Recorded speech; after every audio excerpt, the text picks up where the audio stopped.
અમદાવાદના વિરાટનગર વિસ્તારમાં કોમ્પ્લેક્સમાં ભીષણ આગ લાગી. અમદાવાદના વિરાટનગર વિસ્તારમાં એક કોમ્પ્લેક્સમાં ભયાનક આગ લાગી હતી. અચાનક જ આગ ફાટી નીકળતા આસપાસના વિસ્તારોમાં અફરાતફરીનો માહોલ સર્જાયો હતો. આગ એટલી ઝડપથી પ્રસરી ગઈ કે કોમ્પ્લેક્સમાં આવેલી અનેક દુકાનોને પોતાના લપેટમાં લઈ લીધી હતી. આગની તાત્કાલિક ફાયર બ્રિગેડને જાણ કરવામાં આવી હતી. ફાયર બ્રિગેડની અનેક ટીમો થોડા જ સમયમાં સ્થળ પર પહોંચી હતી અને આગ પર કાબૂ મેળવવા માટે બચાવ કામગીરી શરૂ કરી હતી. આગને કારણે ઉઠતા ધુમાડાના ગોટે ગોટા દૂર સુધી જોવા મળતા હોવાથી આસપાસના રહેવાસીઓ અને દુકાનદારોમાં ભયનો માહોલ હતો. કોમ્પ્લેક્સ રોડની સાઈડમાં આગનો પ્રભાવ રસ્તા પર પણ જોવા મળ્યો હતો, જેના કારણે ત્યાંથી પસાર થતા વાહન ચાલકોને ભારે મુશ્કેલીનો સામનો કરવો પડ્યો હતો. ઘટના સ્થળે સ્થાનિક લોકોની ભીડ ઉમટી પડી હતી અને લોકોમાં અફરાતફરી મચી ગઈ હતી. હાલમાં ફાયર બ્રિગેડ આગને કાબૂમાં લેવા માટે સઘન પ્રયાસો કરી રહી છે.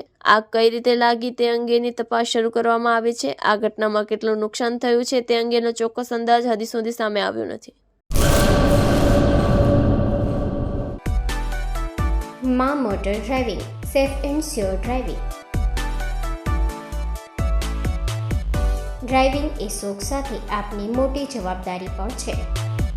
અમારા ઇન્સ્ટ્રક્ટર દ્વારા સચોટ અને સરળ માર્ગદર્શન.